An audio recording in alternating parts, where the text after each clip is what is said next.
Welcome, my friends, to the Marvel of Horror, where we discuss all things past, present, and future as they pertain to the horror genre.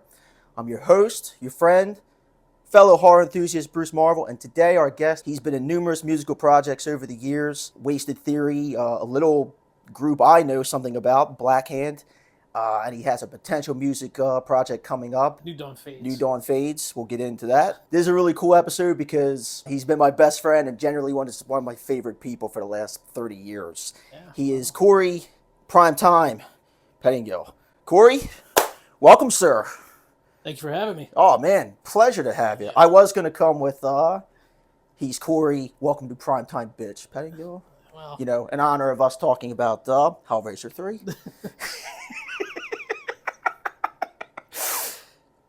yes. Hellraiser 3. Psych. We're obviously talking about Friday the 13th. So, you're... I probably have heard the story many a times, but what is, like, your first experience with the horror genre? Was it a movie? Was it something you read? Was it something that happened when you were a kid? So, yeah, probably, so it was the video rental section of Acme. Back in the day, Acme would rent, had a small video rental section. Yeah. And they had, like, a decent horror selection. So when my mom was, like, grocery shopping, my brother and I, we would just look at the movies. So, seeing, Evil Dead 2... Yeah. Creep Show, the Nightmare on Elm Street movies, just seeing all the VHS boxes. That was like my first experience with horror. So For us, it was Pathmark. I don't know if you remember Pathmark. Yeah.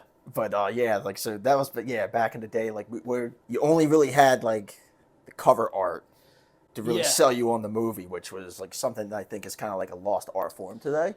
Yeah, it's similar to like albums. Unless you go to a record store, but how many people really do that anymore?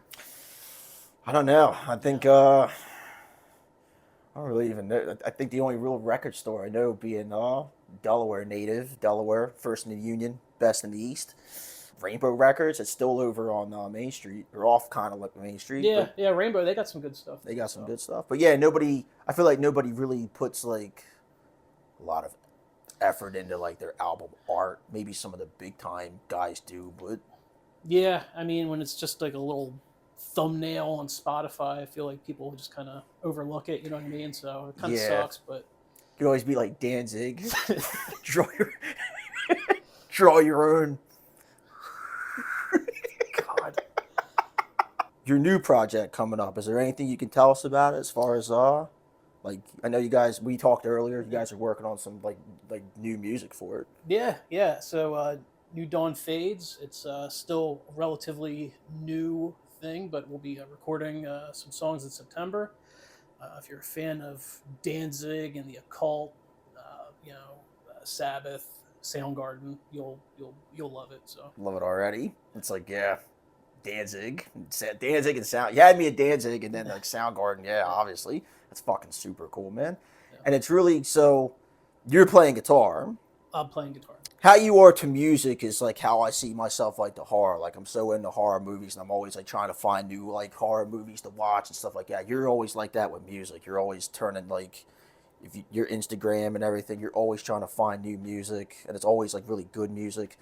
And I have experience with this. Like your riffs are always like the fucking rocking. You know what I mean? Like you Appreciate are the fucking call a spade a spade. You know what I mean? Like the riffs.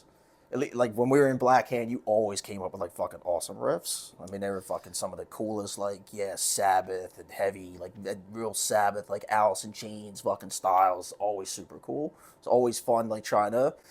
When I wasn't getting inside my own head with lyrics, it was always cool to like put in lyrics to these riffs because they're so fucking rocking. It was always a lot of fun. I mean, I just try to write stuff that I would want to listen to. You know what I mean? I kind of feel like that's the motivation for any type of musical endeavor is because if you wouldn't listen to your own stuff, then why make it? You know what I mean? Like, oh, absolutely, yeah, so, absolutely. That's just my personal thing on it, but yeah.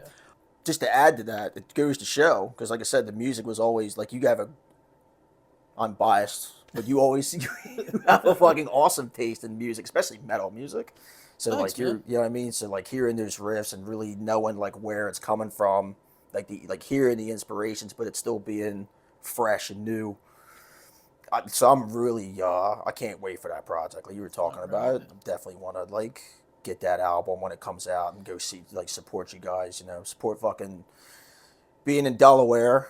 At least in my experience, there's not a lot of like places to play metal. So Yeah, you know what I they're mean. you know, Support you guys. Support if you could catch a metal band somewhere and they're fucking awesome, man. Go even see just an them. original band. I mean, I feel like Yeah. not to not cover bands or anything because it's part of it, but if there's no place for original music to be supported and kind of given a venue, it's going to die out. And you're just going to have a bunch of people covering Mustang Sally. It's going to be a total Shit, you hellscape. got the slow. Oh man, no. Did we ever like before we delve into what we're going to discuss? Did you ever figure out who requested that at your wedding? I did not. You did not. Yeah, that's okay. So we like. No offense to anyone who likes that song. We hate that song. Yeah, when you got married, we were there, and you just heard it, and like it was like me, you, and G just started looking at each other. I think me and G looked at each other first. G, miss you, buddy. We looked at each other first, and everyone's like, "Uh-oh, not the." And then we looked at you. You just had this look on your face, like, Yeah, because that was specifically it was specifically on the do not play list. I have a feeling I know who it was, but we won't speak the name of that guy. Oh yeah, Fuck him. Fucking dipshit. Anyway, so me and you share a very love for the Nightmare on Elm Street series, and we could obviously do hours talking about the series, but we kind of singled it out to Nightmare on Elm Street 3. That's one that's Nightmare on Elm Street 3 is like a movie I watch like once a year almost. Yeah, I think it's probably the best one. There's always the argument for the first one, which is still a really good movie, but I think the third one is probably the better of the two in my opinion. Like you said, the first one obviously because it's the original and all that stuff, but I think the third one I think holds up better. Yeah. You know what I mean? Yeah. So a little bit about the third one. The third one, which is came out in February 27th, 1987. Nightmare on Elm Street 3 Dream Warriors is about I guess the last of the Elm Street children, the people, the parents of the ones who killed Freddy. He's stalking their kids one by one. The parents don't want to believe it, so they're in this mental institution very conveniently together. They bring back some old faces of Heather Langenkamp to replay the role of Nancy. Her father, John Saxon, they come back kind of reprising their roles. This movie, so doing a little bit of research about the behind the scenes stuff like that. Like I said, I know the movie because I watch it so often. It never gets old to me. A lot of quotable. It's the most quotable, probably horror movie I can think of. Yeah, definitely. A lot of iconic stuff in this movie. So this is the movie that really gets Freddy his comedic ball rolling, I think. Yeah. You start seeing like the one-liners, Yeah. obviously we know the welcome to Primetime, Breaking TV. my favorite kill in the whole franchise, the fucking TV. Yeah, I mean, iconic. Iconic. I mean, come on, let's get high. That's another good one. Yeah.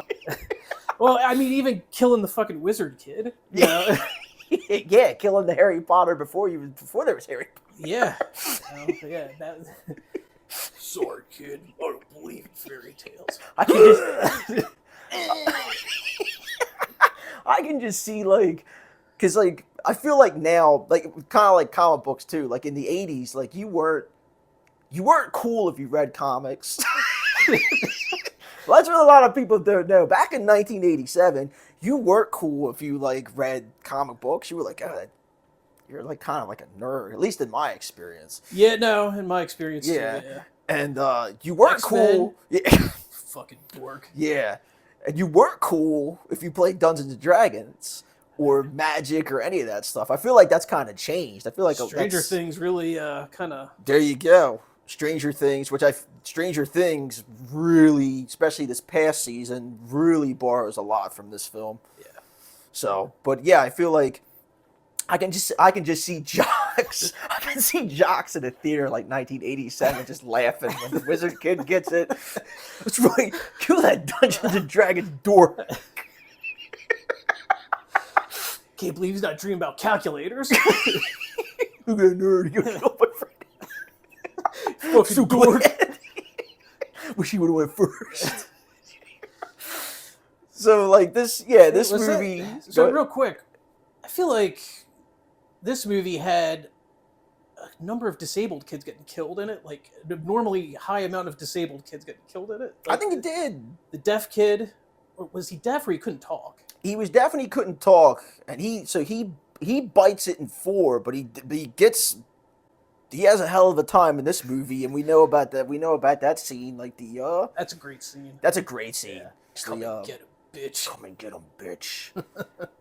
It's like, I like you, Joey. The fucking sexy nerd. So, personal story with that. I think we were talking about this earlier, and I bring this up in a different episode. My parents were so weird about what we were allowed to watch and what we weren't allowed to watch. Nightmare on Elm Street 3, 1987, was on the do not watch list, and obviously we didn't follow that rule. So I'll never forget the first time I had seen this movie. I didn't get to watch it all the way through because me and my older brothers, we got busted by my dad, and it was right at the sexy naked nurse scene. That's I think Sally Piper, I think her name is, or something. Yeah, Sally Piper, yeah. Sexy nurse in the infamous scene with Joey getting tongue-tied to the bed. Yeah. So yeah, we got caught during that scene, and we were too busy getting beat with a belt to really see the climactic ending to that film with the poor man's Harryhausen Freddy skeleton. Fucking deadite skeleton. Deadite skeleton. Which, I mean, like I said, that's to me watch the movie. That's one of the only really effects that still don't hold up. Yeah, it doesn't hold up. Yeah, you know, like the 1981 Clash of the Titans skeleton beating up my man Craig Watson. You know who I'm talking about. He looks like Bill Maher. Yeah. Poor man's Bill Maher.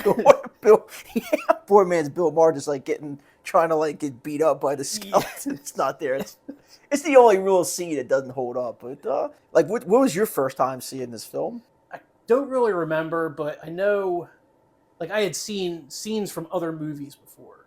So, I remember seeing the bus scene from Freddy 2. Yeah. You know, so, and even kind of going back, you'd hear your friends talking about Freddy Krueger, especially if they had an older brother. Like, oh, I saw the movie, Freddy Krueger kills you. So I was already, scared of Freddy before I ever saw any of the fucking movies. Yeah.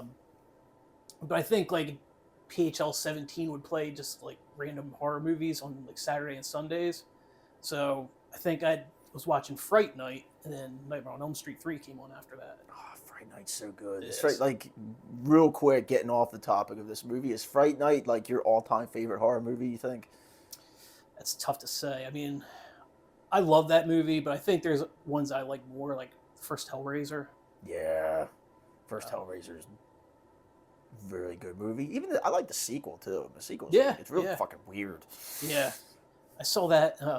It was playing at my aunt took us to a Field of Screams type thing in Maryland. I mean, this is probably 1991 or something. And it was playing while we were waiting.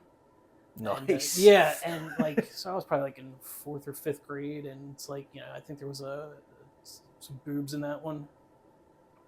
I think so. Yeah. So it was a good movie. It was Talk about scenes that kind of don't hold up though, the whole labyrinth. Yeah. It looks weird. It looks like something from Tron, maybe. Yeah, a little bit. Yeah, a little bit. That had to be. I don't know. That's the thing with horror movies. If you're gonna pull off something like Hellraiser 2, especially that, kind of need a budget. Yeah. Kind of feel like they kind of skimped on the budget. Something talking about this movie, so This one actually acts more like the sequel to the first one than the second one does. The second one's kind of like you could kind of take it out, Yeah. and you wouldn't miss a beat between these two movies. Right. But the second one did so well, even though It was so awful. it was so awful, but it did really well in Europe. Like it did good here, but it did like really well in Europe. Like even though it did really well in the States, the people who made it, like New Line Cinema, was like, it ain't the numbers we wanted, but it's enough to put like to throw like a super huge budget at this movie.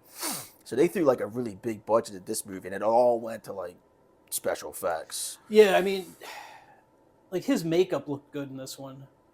Like it looked good in the first one. Like it was really scary in the first one. It was Yeah. like that weird wet look and Yeah.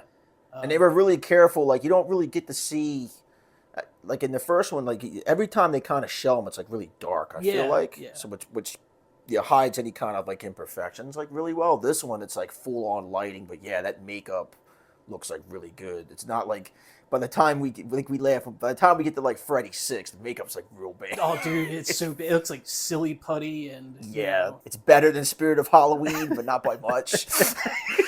Better than Spirit of Halloween, but not better than Halloween Adventure. Yeah. It's true, and I'm pretty sure I'm pretty sure like in 6 they don't even. So this is the first time we see like the whole body torso and like all the faces of like because they really build on his like mythology in this movie about like taking souls and stuff.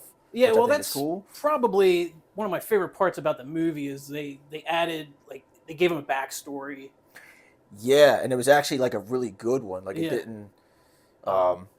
Amanda Krueger, his mom, the creepy nun. Yeah, that was definitely a good part of the movie that I thought was really added to it. She was terrifying looking. Yeah, she was. That's like you're like nuns have always been scary for different reasons. Me growing up a Catholic background, you always heard your parents and your grandparents talk about like nuns beating you with rulers and shit like that. Didn't have a ruler in her hand, but like it was very scary. Like the kind of like going back and watching, it's like, man, you can't tell this woman's like dead and a ghost, man. She's creepy looking, dude. Yeah, Bill Maher, like I don't know what the fuck he was thinking. Yeah, what are you doing, man? He's probably one of the only I don't know, horror like franchise icons where I think they actually did a good job giving him a really cool origin story without making it like a joke. I mean, if you watch, they tried it with Michael Myers years later, and like they kind of messed up. In my opinion, they kind of messed up like the Jason origin stuff. Like a lot of people, okay, well, his origin story, he was a kid. How's he like a grown Frankenstein man at this point? That they did a really good job of actually like thinking it through and writing like a really good story for him. Yeah. When they were going to do this movie and they were like kind of really unhappy with part 2, they went to Wes Craven. They were like, hey, so we want to give you the option of doing a third one. Would you be interested? And he wasn't happy with the second one. So him and this guy, I think his name is, I have it written down on my mind, Bruce Wagner. If I get your name wrong, sir, sorry. So they wrote like a script. I didn't realize till like just recently that Chuck Russell and Frank Darabont, who did The Mist, did Shawshank Redemption, did a lot of stuff, they actually penned the script for this movie. Jack Russell went to actually direct it, but or Chuck Russell, I'm sorry. Chuck Russell actually went to direct it, but him and Frank Darabont like wrote the script that became this movie. So I guess we got to thank them for like this kind of them and Wes Craven for like this cool origin story. But yeah, Chuck Russell, you may know, directed such films as Eraser and The Mask. Smoking. I was waiting when I saw that. I was like, "Oh man, I can't wait to tell Corey that the guy who did this movie fucking directed The Mask with Jim Carrey." Your face says it all, man. Oh shit! Well, even Eraser, man, that was actually a really good movie. Eraser was a great movie for your mid-90s Arnold. Movies. Yeah, Eraser's. I think coming off of True Lies and Terminator 2, and I think there was maybe 2 or 3 in between that.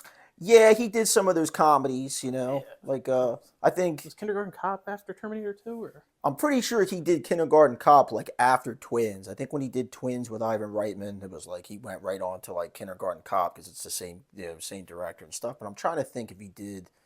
What was Terminator 91 maybe? Yeah, 91. 91. So I'm trying to think. They might have came.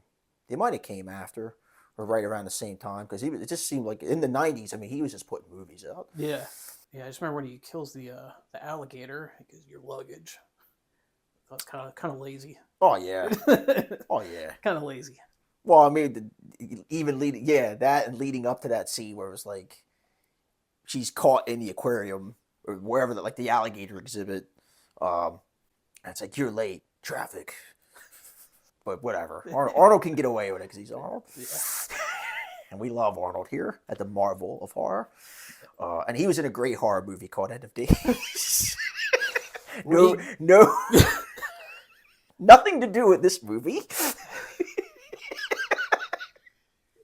Yeah, he fights the devil. I think at one point he uses a fucking rocket launcher. I think you're correct. Thomas Aquinas, Marge, didn't have a fucking tongue. The man has no tongue. It's a good movie. Oh, Let's great go back movie. and watch it. It's so Yeah. fucking ridiculous. I know. Well, next time you're on, we'll do that movie. We'll do the comparison of End of Days and Stigmata. The Gabriel Byrne. The Gabriel Byrne two-shot, which has Patricia Arquette, which is she was this was her first movie. Yeah. It was her first movie, and I think it was Lawrence Fishburne's like fourth movie, who went as Larry Fishburne. Yeah, he was credited with an actual name, I think, in this one. Mm-hmm. Yeah, he was a doctor. Yeah. Like the orderly. Yeah, he wasn't like Street thug number two. Thug number two, like some Streets of Rage bad guy. Man, yeah. Was it Death Wish 2 or 3? Whatever. I think it was 3. When they're in the subway, and he's got the most 1980s sunglasses I've ever seen in my life. They might have been like the Venetian blind sunglasses, Probably. but they were like the stretched out ones. Like, it's so ridiculous. Like, probably like I want to say it was it was either 2 or 3. There was a lot of, I think even Jeff Goldblum was like a thug in like one of the Death Wish movies who got it like real bad way by Charles Bronson. he was not playing around. He was not playing around, sir. No. Charlie fucking Bronson. Yeah. But like Patricia Arquette, so this was like her first movie, and like watching some of the extras, and we talked off camera about the Never Sleep Again, which is an awesome Nightmare on Elm Street documentary if you ever get a chance to watch it. So this was Patricia Arquette's like first movie, and Chuck Russell, who came in, was getting like a really hard time from like the studio. Like, they were introducing like all these new ideas as far as like his origin and stuff like that, his backstory, and they were real. By this time, they were already very careful with this character. Freddy had Nightmare on Elm Street 1 and 2 had like basically started New Line Cinema. Yeah. Like what you wouldn't, if not this for the success of like Nightmare on Elm Street 1, which was kind of considered like an indie film at the time, you wouldn't even have had New Line Cinema. Like they kind of banked everything on it. So they were like real particular with this character. They were giving him like a really hard time. So there was like the tension on set was like really high. I think he really didn't really get along with like the cast a lot. They had a lot of problems with him. And Patricia Arquette, like her. Yeah, because she didn't reprise her role in the fourth one. She didn't reprise her role in the fourth one, and I think she's pretty hard up to like really talk about this movie. Like, I don't think she'll do a lot of interviews. I don't think she'll do a lot of conventions and stuff like that. And like I said, I've never heard her speak publicly about this movie. I think she had a really horrible time doing it and like doesn't want to remember it. But I mean, she was great in the movie. Like I said, it's definitely my favorite out of the whole series. Definitely a memorable role. Yeah. I mean, there's just so many great scenes in this movie. The Freddy snake there were so many like this movie. I think out of like any horror movie I've ever seen's got like the most effects, and they were all great like effects. Yeah. I mean, like, yeah, you figure the mirrors. I mean, so the deadite skeleton at the end. That was Yeah, like I not said, good. that's the only one that like doesn't really like hold up. Like even the scene where they find Joey and it looks like it's the boiler room, but it's like the boiler room like in hell basically. Yeah, Like that yeah. whole I mean that's a huge set they built. Like when you go back and look at like the detail of that set, it's like wow, man, and they made all that. Like that's one thing about like horror movies now. Like kind of go on about it's like if you watch like I love the Insidious movies and I love the Conjuring movies. You can see it's they're Hammer films were great for doing that. They're taking the same exact set and just Yeah. dressing it up, but you can see it, and Oh, it starts to just kind of be like, oh, it's like the same movie. yeah. Like the Conjuring house is the same as the house from Insidious. Yeah, well, even like yeah, like the Curse of La Llorona or something. It's like all those movies that fall in that universe. Is you can tell it's like the same house they're messing with. Like that set has probably made so much money for them over the years because they use it. And then I get it; it's a good like keeping the cost of the movie down. But Nightmare on Elm Street 3, man, that budget just to the set design and the makeup and all that stuff. I mean, that's another reason why I think that movie, why the other ones aren't as successful because they start getting kind of like cheap with the sets. Yeah, and I and the mean, I makeup. think by the fourth one, they're like running out of ideas and like yeah, Well, I I think by the time 4 rolls around, it's like he's like full blown like comedy. yeah, Like 3, it's like okay, man, these one liners are cool, but he's still like really scary and dark. I mean, what's 4 is the fucking the karate scene in 4. yeah, and the shark, the Freddy shark, The where Freddy yeah. Yeah, the glasses. Yeah. When you get to 6, he's like playing video games and Oh yeah, the power. Oh god, fucking power glove, man. I lost it with the power glove. yeah. Terrible. But yeah, getting back to 3, I mean, it's got you go back to like the one-liners, man. Like there's just even before that, like you have like we're talking about the set design. So they had the model house she's building. It's all creepy. It's the house from the first one. Yeah. Well, that's you know what? That's another really. It's like the things they add in this movie, as far as like building on like building on the old mythology and bringing like some of the old characters back and like basically like I said, making it a direct sequel to the first one. It's all really well planned and thought out, and I love how they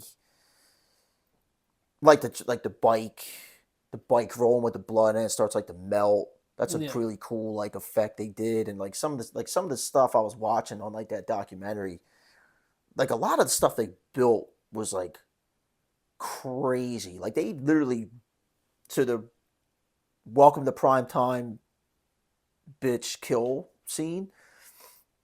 They like built that TV and they built like those arms. So they filmed it like when the arms came out. Like it's that's like one big like animatronic they built to come around, and then they like kind of filmed it like grabbing her and moving, and they kind of like they had like a prop of like a head mask thing they built to come up and then shot it with his face. Like so they did that scene. Like so there was so much that went into just doing that scene yeah, and so much shit they built. Um the pig scene with the pig on the table, like there was like so much money to get like an animatronic pig that would like come alive, so they just like fried up a real pig and they had a guy like underneath doing like a puppet. They said like they were like yeah, it stunk like so bad, but it was a real pig that they yeah. fucking used. There was a guy under that fucking table like doing that shit. That wheelchair they fucking built. You know what I mean? The fucking you look tired. Have a seat. By the King Lorath, Prince of Elves, Demon be gone. They interview that guy. Like they interview that guy and he tells the story. He's like, yeah, man, so like they had to do like a scene where like Robert Englund like stabs him. You know, they put like a fucking 2x4 like underneath his costume, and he's like sitting there thinking like, yeah, I hope he don't fucking miss, because that's what he's like fucking stabbing. He's got like a block of block of wood. The dude's gonna man, he could have been like fucking, could have been Brandon Lee on set. Yeah, really. That would have been the end of the with Freddy's finger knives. This movie also put Dokken on the map, man. Did, man. You know, got a pretty killer video and song out of that. You know, I think you can't talk about the movie without talking about the video. No, absolutely. So the video was actually, a little bit of trivia. The music video, Dream Warriors, Dokken. Rockin' with Dokken. Still like Dokken. George Lynch, man. Damn right. Was the first video to be featured on a VHS. Because that video was like so huge. That's like that video like actually got me like as a kid, because we used to watch MTV and it was always like, I feel like for the longest time it was like number 1 on like the top 20 countdown. Yeah, I think you're right. I mean, so like I saw the video like numerous times before I ever got a chance to like finally sit down and watch the movie the whole way through. But yeah, it was cool. They actually got like, I think that was the first like real video where they actually got like the actors from the movie, because Patricia Arquette's in it. I think even the guy who directed the movie directed it, Chuck Russell. probably, because it looked like they used some of the same set and everything. Yeah. So like, yeah, that dude that and like Robert Englund obviously. So like, yeah, the video was like super cool, and like I think that was the first real like, okay, we're gonna film this with the movie, and it's just gonna act like this. It worked better than a fucking trailer, really. Yeah, when you think about it. Yeah. Mm-hmm. And it was a cool song for its time. Yeah, it's still kind of a decent song. It's not bad. Yeah. It's not bad. It's a little cheesy, but you know. Yeah, it's one of those songs. It's one of those songs where it's like, man, if I'm by myself driving, I'll have it on. People get in the car. We listen to Dreamworks now. Yeah, man, just listen to Hatebreed. Yeah, listen to Slayer, man. Dream Warriors. I haven't liked that song in 30 years. I don't know how much we can say. I don't want to get us in trouble or get us indicted, but there's been a lot of times we've stayed up late watching this movie under some influence. We can leave it at that. Yeah. Okay. Cut.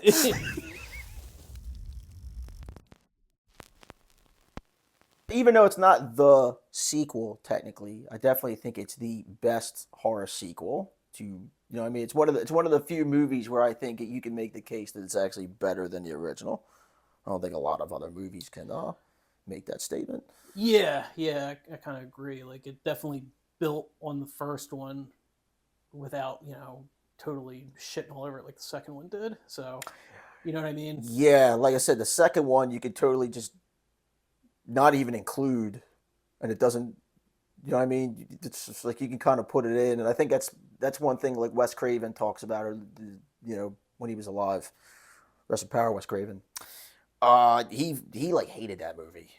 He like watched it and he's like, yeah, it's not cohesive. Like the story's not cohesive. It doesn't like, it's just like, he described it as like, it's just like scenes. You're just putting scenes together. Nothing really like flows and stays. And when you go back and watch it, that's despite everything, that's kind of like my gripe with that movie. He's kind of right. Like there's some cool imagery and there's some cool stuff that happens in 2, but nothing really like flows together. Like, yeah, it's like a guy put a bunch of scenes together. Yeah. And it kind of plays out that way. And we know it's like a, you know, we know it's a super gay movie. Yeah. I mean, it's true. Yeah, the guy who... It's not like, not judging the movie. It's you know. Yeah, it was like the dude was using it as like a metaphor for being gay. Like, you know, yeah, how Freddy was like coming out of him or something. Mm-hmm. It's like, yeah. Well, you know, that's like going back to that documentary, they say like that's why the movie actually did so well in Europe versus like the States, because like Europe was already like way ahead of us as far as like picking up on that kind of stuff. Like I think back in the 80s, America still wasn't ready to like accept that aspect of like people's lives and stuff like that. But like Europe, they were already kind of like, okay, yeah, we know this is a thing, and they caught up on like that eroticism, like just like that. Meanwhile, we're just like, this movie seems kind of gay. I don't know if I should bring that up or not, but yeah. Yeah. Like I said, it's still, There's some great lines Freddy has in that movie, though. You're all my children now. Yeah. Well, they're still like, hey man, we're just here to help you. Hope you're so there's some really good stuff in that movie, and like that's another movie where like the makeup is really cool. Like he does the whole like when he's like, you got the body, I've got the body. He does that whole. I'm like, that's fucking cool. They kind of play up like the house still in that movie, so it has a little bit of like tie in it because they move into Nancy's house, which becomes like the crook, a big time like iconic symbol in this franchise. There was one thing I noticed too about the movies, like from the first one, like I noticed like you can actually kind of see it in these figures too. So this figure right here is just kind of more like from the first movie where it's like really baggy and stuff like that. But I think like by the time the third movie rolls around, he's like shopped and got a sweater that like contours his body better. Yeah. Yeah. Modeled here. Yeah, I think by like the fourth or fifth one, man, it looks clean. Oh yeah. It's like bright red. It's like bright, yeah. Like I'm telling you, they picked it up at fucking Halloween Adventure. Yeah. I think like in this movie, like the budget, like everything. I don't think the actors got paid like anything, and apparently the actors were like abused as far as like the effect, as far as like the stuff. Like I was watching, they like that. Going back to like the big Freddy snake or whatever, I guess when they first did that scene, they wanted it to look more like a penis, to be symbolic. Yeah. But that thing was like all like the one scene it's mechanical, and then the one scene it like they do stuff to it to make it look more like animated in the way it moves. But that was like a big mechanical like prop they built, and they really had to like. They were showing how they did it, and I guess Patricia Arquette's like standing over the thing, and the thing had to like come up and catch her and move around with her, and it was like all mechanic, and like the cast was like, man, it was like really dangerous to watch. Yeah, who was the one dude's name? Kincaid? Yeah. He had some great lines too. Fuck you! You sit down! Quit blowing smoke up our ass!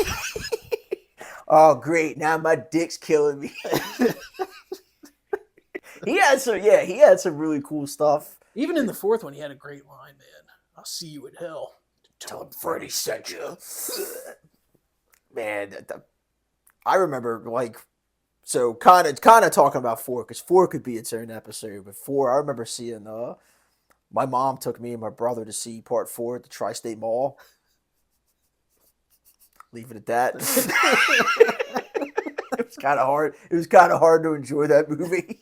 I think I was like, I forget how old I was too. I think I was like 10. Yeah, I figure that probably came out in what, 89? I think like this movie was so huge they like fast tracked it. They had the TV show too that came out. So this Nightmare on Elm Street Part 3, 1987 was just like, I mean, it was a #1 movie for weeks. I mean, it was like the Avengers Endgame of its time when it came out. It was so big. Like that was back in the day when like people loved going to the movies. Like there was certain cities and certain towns like had to have like cops there to like regulate, like because shit was getting like so out of control. And I remember like Siskel and Ebert like wanted this movie to have like an X rating because all the bad, like now you watch it, it's like, what? It's the worst thing in this movie is like,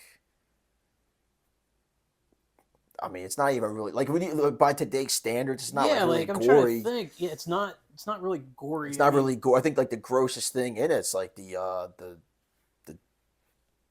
Let's get the anti-drug message of the 80s of yeah. Freddy Krueger killing Taryn with the fucking like gross ass Yeah, the track marks coming alive. yeah. It's like that's like the goriest thing in that movie. But yeah, back then it was like they wanted it X-rated, and it was like causing all this kind of buzz, and it did huge numbers as far as like movies go.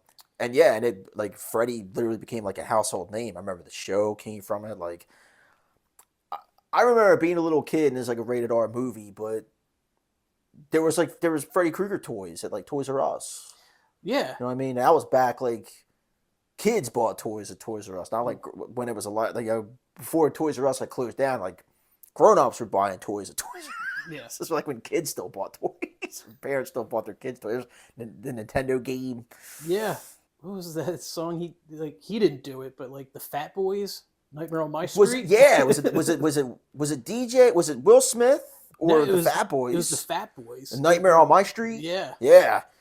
Well, yeah. I mean, even So, like yeah, Donkin. Yeah. Yeah. So I mean, he was everywhere. I mean, the thing with the Fat Boys might have been later, but it was around that time, between 88 and 90 probably. He became like a household name, and like I said, this is the one that really got the ball rolling on him being like dark comedy, and then like Part 4 just became like a comedy. Yeah. Yeah, because then it was just like, one-liners for everything. And Let's suck face. Oh man, yeah, that's actually really cool. That's actually like I don't know. I wouldn't say it's my second favorite kill, but it's in my top 5 of Freddy kills. Oh yeah, I like that one because I like it. It fits because she has the asthma. Yeah. It's like it's like really cool. Yeah, because like I'm trying to think like. Yeah, there's so many things like you kind of have to suspend some disbelief, but like, like how the fuck did that girl end up in the TV like that? And like they think that's just normal. You know what I mean? Like, what? That's like a thing too. Like, I mean, obviously it's just fucking movie or whatever, but yeah, it's kind of hard to. But like you said, yeah, like okay, if you're like the grown-ups, and that's another thing like. In some interviews I watched, and even like Wes Craven, like something they kept from like his original script for the movie was kind of like how the big thing in the 80s was like the establishment like thinking they know what's best for you when they don't. You know what I mean? So that was like something they kind of played into. It's like you got all these adults trying to they got the right intentions, but they're trying to like know what's best for you while at the same time they're not listening to like the problems you're actually trying to give them. So like thinking that you can kind of that really plays out now when I think about the movie. But like there's these kids they just got this too much sex, drugs, and rock and roll, and it's like this TV's like 6 foot off the ground, and this woman weighs like 90 pounds. Like how did she get this running jump start into this? And that was like a tube TV. But that could withstand they could withstand like you throwing like a bowling ball at it almost. You know what I mean? Like you'd have to hurl like a bowling ball at it just to get like one of these things to crack, let alone like have someone's head go through it blown up. And they gotta, you know what I mean? Like all kinds of stuff. Like another thing too, it's like there's all kinds of shit in that movie. Like the one kill, they allude to Freddy like. They allude to a death that happens that you don't see, like about the kid, like, oh, we don't know where he got the razors, but he cut his own eyelids off so he wouldn't sleep. And it's like that's obviously like they're hitting like a Freddy Krueger kill you didn't see you got to somebody already. Yeah. But it's like shit like that. It's like come on, man. Like any institution after you lost like the second kid, you would have been like shut down. This is like okay, 5 people have died in like a week. We're not really Your methods are in question. I think whatever state Springwood was in is really going to come under investigation in the next couple years about these crimes that. Yeah. I don't think Springwood's going to get away with it like the Catholic Church did. Not for this long. Not when kids are reporting people sleepwalking with their veins like getting cut out of their body. That was a really cool kill on that movie. Yeah. So you got the little Freddy puppet. But like this one. But seeing that, it reminds me of that Tool video. Oh yeah, sober. Yeah. Speaking of that, going back to Hellraiser, Frank reminds me of a Tool video. Yeah. Yeah. But anyway, now that you know what, he does remind me. I kind of wonder if that's where they got like their inspiration. Because I know Adam Jones from Tool actually worked on a lot of Hollywood movies. Yeah, doing props and stuff. I want to say he worked on Terminator 2. No shit. Yeah. I think maybe he did something with The Fly. So I mean that would kind of track, you know what I mean? But yeah, going back to that, so that guy, I guess when you're first getting introduced to all these troubled teens, and Nancy's like meeting him, and he's got this line. It's so stupid. Welcome to the snake pit. Oh yeah, it's the worst. It's so bad. There's a lot of like super like cordy, like bad lines. I'm sure that was probably like awesome in like 1987. Like, man, that guy probably hangs out with Skid Row. Yeah, right. That guy's fucking badass, man. Snake pit. Yeah. Yeah, I mean, like, yeah, and like. Now I'm kind of wondering, like, who's that movie really made to scare like dumb teenagers? You know what I mean? Like, oh man. So seeing it as like a 9 or 10-year-old, you're like horrified by it, terrified. I was always terrified of Freddy Krueger. Like Jason and Michael Myers never really scared me because I always thought like I could get away from them. Like, there was always the hope that I could maybe run away from them, but like, we always thought the Nightmare on Elm Street movies had like as an advantage is like you gotta sleep sometime. Everybody knows what it's like to try to stay up and fail spectacularly. Yeah, and here's a guy who's literally using like what you're afraid of. Like, and this was before like Pennywise the Clown. This guy's actually using like what you're like afraid of, or what your MO is to fucking assassinate you. Yeah. I remember my brothers saw the first Nightmare on Elm Street, and like they had like nightmares. Like I was way too young, and thank God, because like even the first one still has a lot of really like nightmarish like imagery, and was really done as like a serious movie for its time. But yeah, I remember them having like, I mean, we all shared the same room growing up, so like when they had nightmares of like Freddy Krueger, I'm like waking up like, oh my, like I'm scared. Here are my older brothers, they're waking up like terrified. It's like, who's this Freddy guy? Is he coming for me too? Because I'm sharing a room with them. Like, so, but yeah, I remember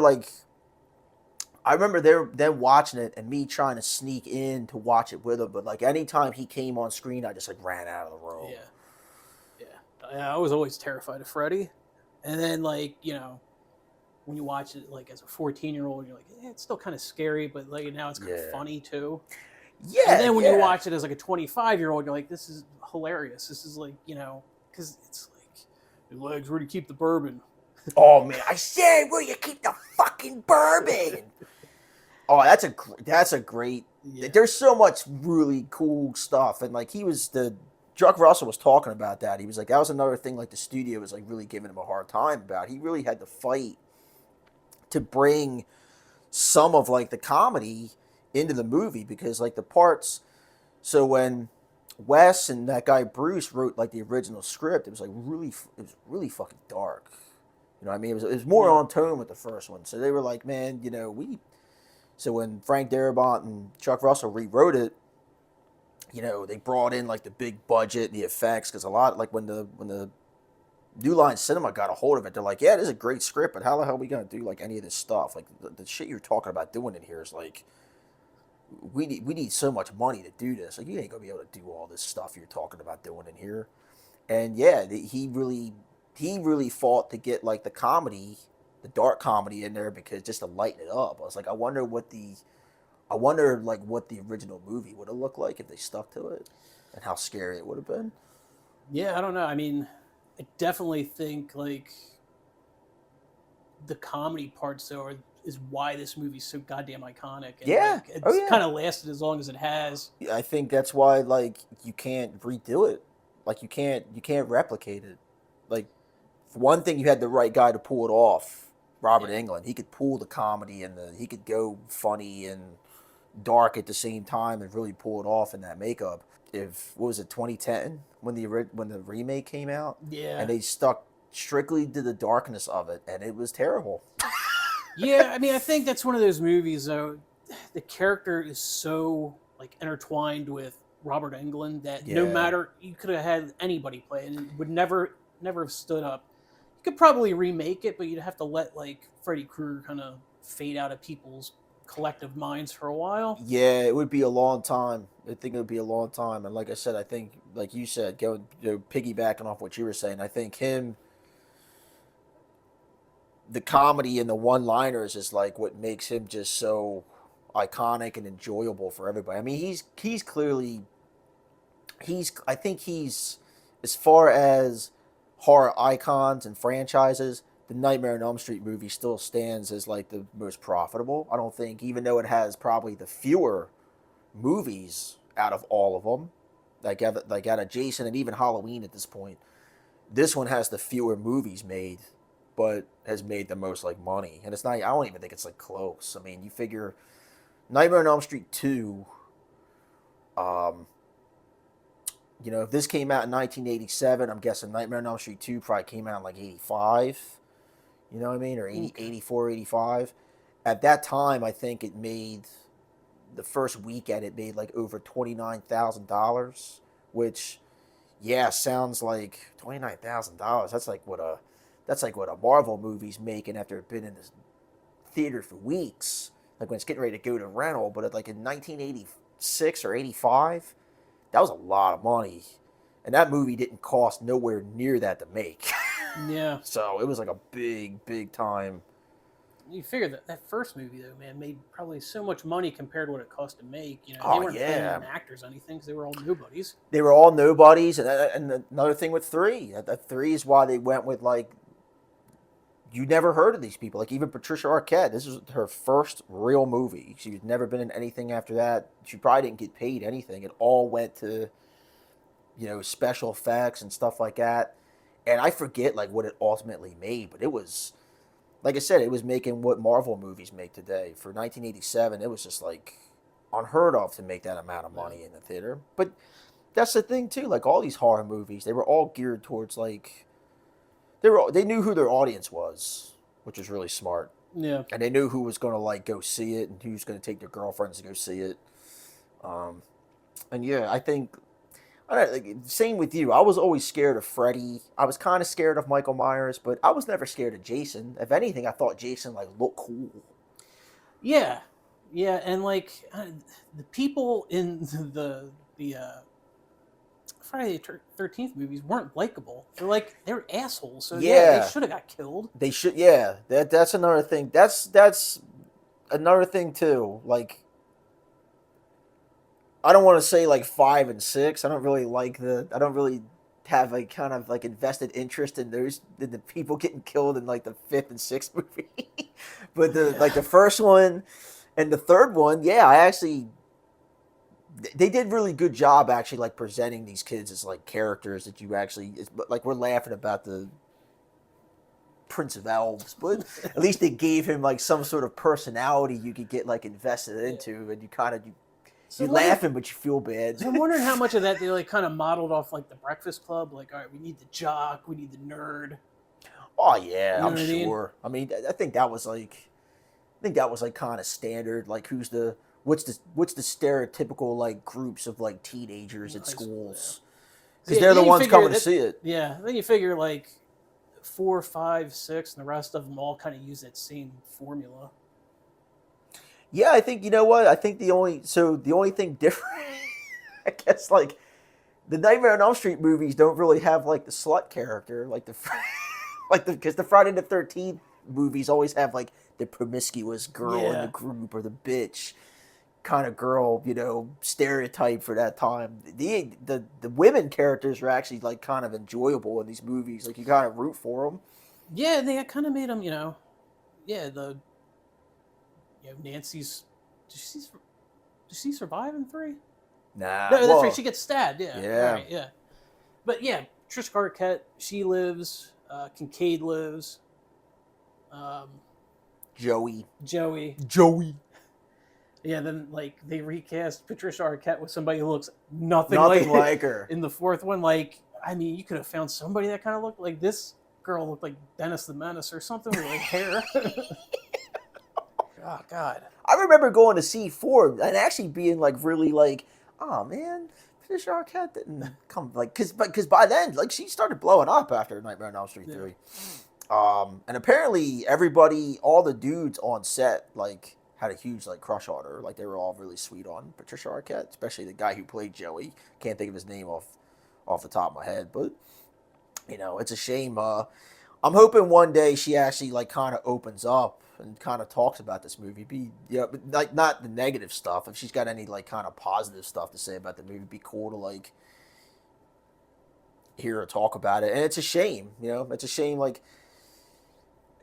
I think it was a really good call to bring like one of the like you saw the impact of having actually like Heather Langenkamp come back and play that role. They could have did so. I think the fourth movie would have been so much better if Patricia Arquette was to come back and actually play the woman versus like the Dennis the Menace woman you're talking about. Yeah. I mean, they even brought the mom back. Her mom was the same lady in both movies. Yeah. Another funny thing too, something I've seen this movie so many times and I never picked up on it until very recently. So Hypnosil, the drug that they're taking, not dreaming, like Freddy versus Jason. That is the stuff Heather's taking in the third movie. Yeah. Okay. That's the stuff they prescribe, and I was like, man, dude, that's crazy. I never all these years. I've only seen Freddy vs. Jason, I think once, maybe twice. Oh man, I'll probably do for another rewatch. Well,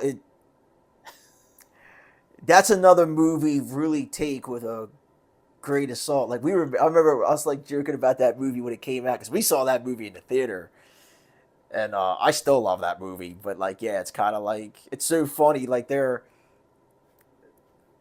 it's so funny hearing these teenagers literally like coming up with like the plan of like Freddy Krueger's plan like amongst themselves. It's like, shut up, man.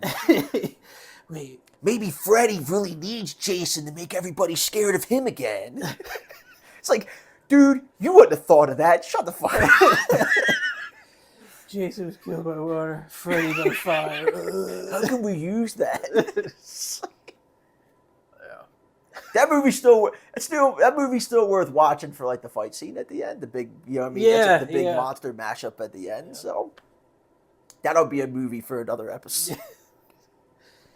Oh God, yeah. I feel like you could have a couple episodes dedicated to this whole series of. Oh yeah, like I said, well I know a future guest because I was talking about you, like I was talking about you coming on, and I was like, oh man, well if Corey's coming on. We either got to talk about John Carpenter's vampires. Who, real quick, so Valak the vampire from John Carpenter's Vampires, he was the bad guy from Karate Kid 3.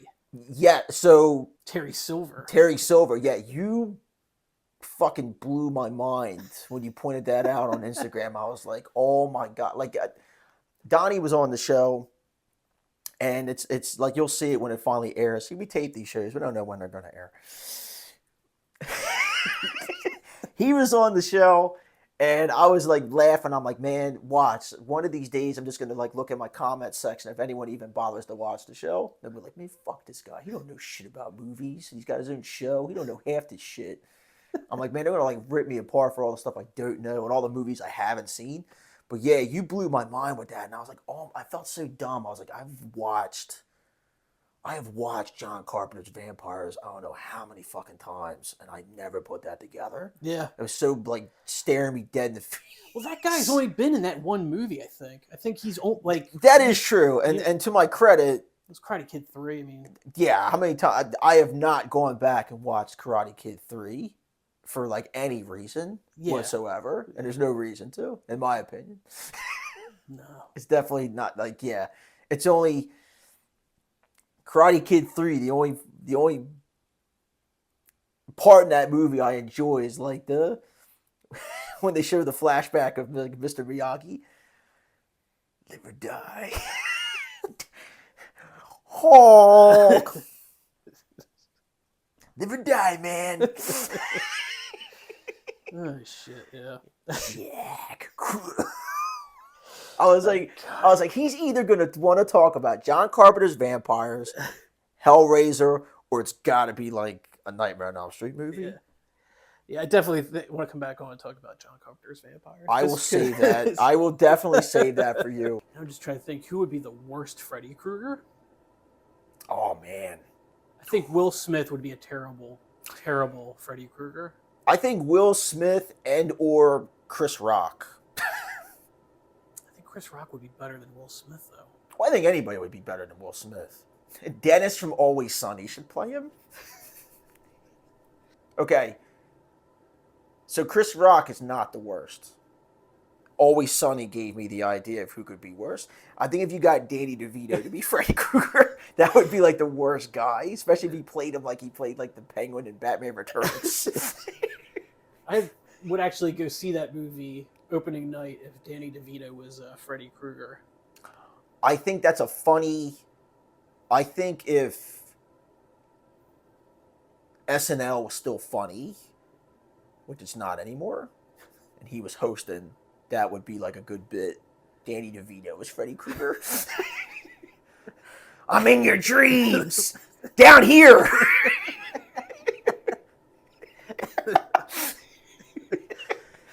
If the guys from Always Sunny are watching this, could you do like a parody episode where like Danny DeVito somehow like Freddy Krueger? Yeah, when they do the Lethal Weapon 7 or 8, Always Sunny, maybe they can have Danny DeVito just be Freddy Krueger in that one. When they do like what's that ultimate game they play, and then they do the second episode, he's trying to play like a Saw movie. You know, I have a feeling like they would make like Dwayne the Rock Johnson be Freddy Krueger, because like that guy's in fucking everything. That or Ryan Reynolds. Hey, we need someone who could be like comedic. Hey, Ryan. Yeah, fucking Van Wilder. Let's get him. Yeah. Hey man, just instead of dressing up like Deadpool, can you dress up like Freddy and just do the same shit? That I do love those Deadpool movies. That would probably work though if they were gonna just like remake Freddy 6. Doing a shot-for-shot remake of Freddy 6 with just fucking what's his name as Freddy? Yeah, Ryan Reynolds.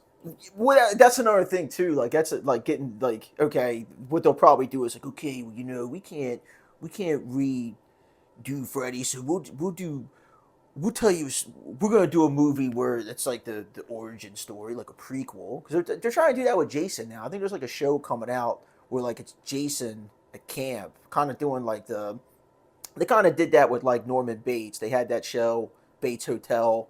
Okay. Right, which I heard some people say was actually really good. I've never watched it, and it's got the actress. I always butcher her last name, so I'm not even going to try. Vale Pharma. I know. You know what I'm talking about? I always butcher her name. I'm not even going to try and pronounce it right. But from the Conjuring movies, yeah, from the Conjuring movies, you might know her from. I love that movie. Now I can't even think of it. Leonardo DiCaprio, Jack Nicholson. Departed, yes, she's in Departed. But no, like she's in it as Norman Bates' mom. I heard it was like really good. They're trying to do that with like these characters. Like they're doing that with Jason. Like I don't need to know with Jason, because you already know. Like, I already know. What, you want to see like 5 episodes of this kid getting fucking bullied and shit? Yeah, like I don't know. I already know. I already know that story. Tell me a different story. There's nothing you can add to that. Like, maybe there is something you can add to that story, but do I want to devote my time and money to it? Yeah. And yeah, I don't want to I don't want a prequel to this movie where he's a normal guy. I want the Dream Demon guy. I want the fucking one-liners. I don't want to like they already tried a movie where you showed him as a pederast, and it was terrible.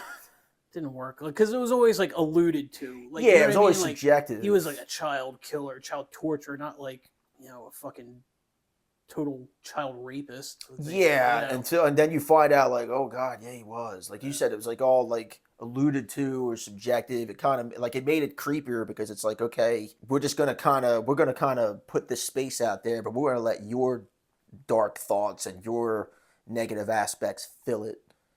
Yeah, and they really did that with him. They didn't need to like show what they showed in the remake, which is like, yeah, he's a full on like molester. Yeah. Make me fucking helicopter parent my kids, piece of shit.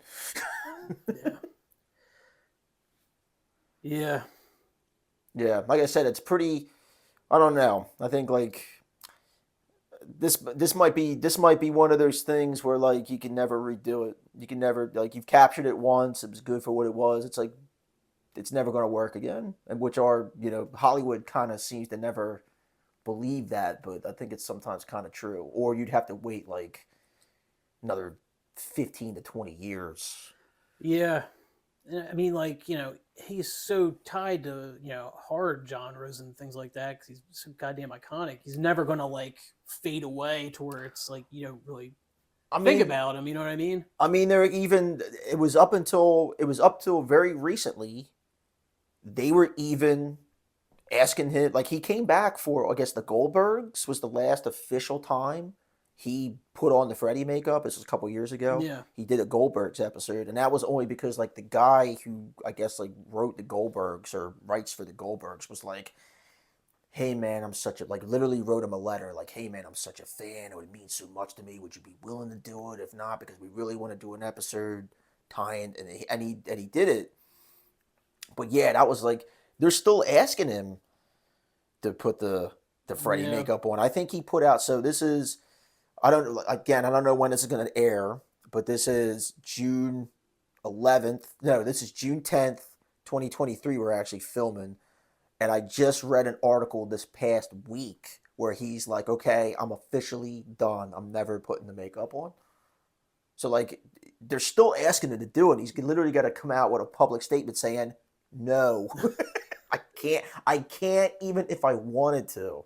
I can't. I'm at the point in my life where even if I wanted to be Freddy Krueger, I can't sit in a makeup chair for fucking 8 hours. Yeah, it's got to be brutal. Yeah, I mean that's same thing with like Ron Perlman. Like Ron Perlman wanted to do Hellboy, and he's like, hey man, if we're really gonna do this Hellboy 3 movie, which I really want to make, the clock's ticking because I'm getting older. Yeah. Even if I could do the stunts, I can't sit in a makeup chair.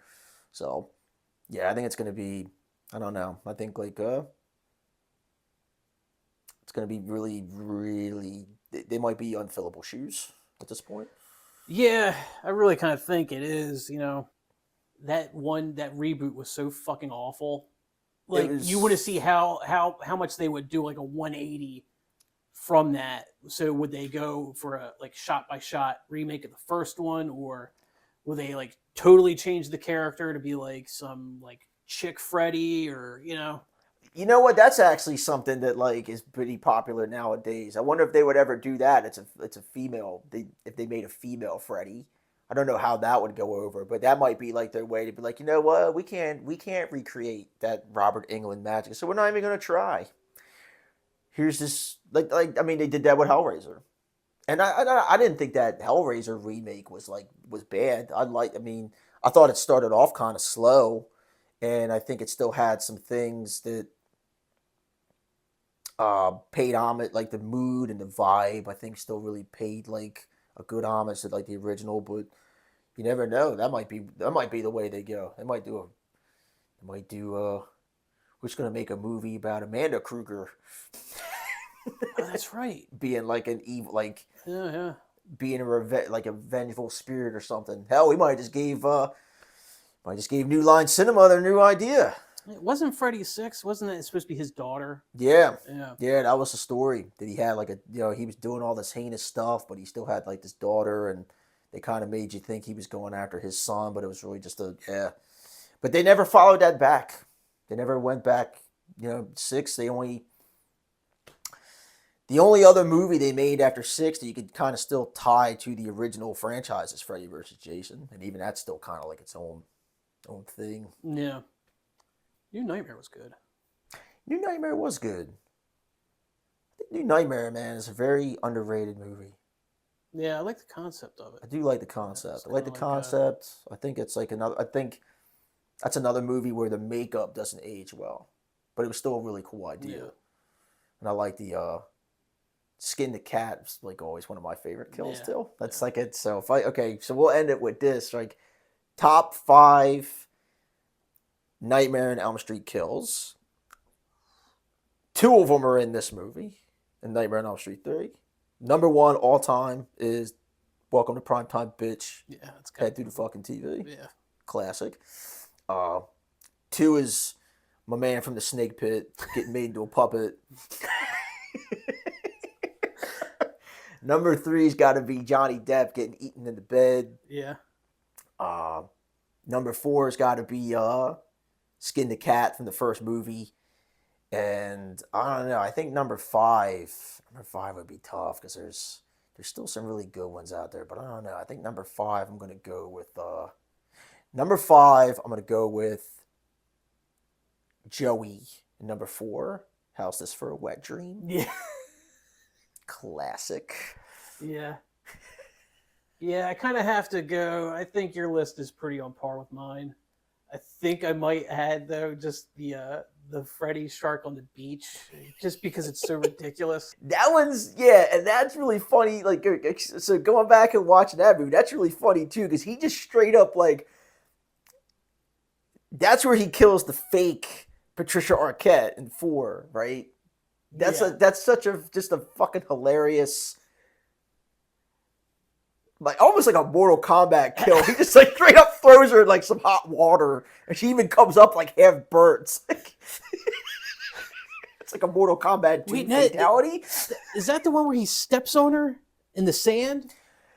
He steps on her in the sand at the beach, and then she like goes through the house, and she's like wandering around the house and stuff like that. Okay, yeah. And she and that's another thing too. Like, so Freddy never got his comeuppance on the I think her name's Lisa Wilcox, the actress, but the Alice from 4 and 5. He never got the. So that's one that got away, man. Yeah, she was his kryptonite, I guess, or I guess so. I guess she's the only one. Yeah, she's the only. She survived 2 Freddy encounters, man. I was gonna say, I think next to Jamie Lee Curtis, she's the only scream queen of a franchise that actually came back, fought the monster twice, and lived to tell the tale. And they never did a movie where they came back together like they did. You know, they kind of did that with Jamie Lee Curtis with like H2O and stuff, but. Yeah, she was a female lead who beat the bad guy back to back. Yeah. Yeah, she's 2-0 against Freddy Krueger. Imagine that. I wonder if that's something no one's ever. I wonder if she holds the record for women what's it? How you say Heroines? It? Heroines who have actually beat the bad guy back to back movies and live. Sure, there's probably one of the Chucky movies or something like that. Maybe. Oh, I saw the first one. It's the only one. Oh, you know what? No, I saw the other one with. We saw Bride of Chucky in the theater. Remember? Yeah. Great soundtrack. Terrible movie. Awful movie. Yeah. Awful. Sorry, that's my opinion, and I'm sticking to it. I only like the first Child's Play movie, and I like where the remake was going. I don't think the remake is a bad movie. I actually think it's cool, but it's just not Child's Play. Like they could, you know what I mean? Like it like I said, I like where that movie went, and there's like I guess the 2018 remake of Child's Play. I think that's when it came out, but the one where Mark Hamill does the voice of Chucky. Okay. It's not a bad Never movie. Saw it, so. I mean, it's a good movie, but it's called Child's Play, and it's like it's not Child's Play. It's a movie where like you could have made like an AI doll, not a good guy doll, just an AI doll, called that movie something else, and it would have just been good on its own. Kind of like what Megan did. Oh, okay. And that was actually a good movie, Megan, if you haven't seen it. But that's another tale for another day. That is all the time we have here on the Marvel of Horror. Make sure you follow us on YouTube at the Marvel of Horror Podcast. Like, subscribe, leave your comments. If they're negative, you feel the way you feel. And we're actually on Spotify too. So, again, I want to thank my best friend, Corey, coming on the show. And we will see you next time. Take it easy.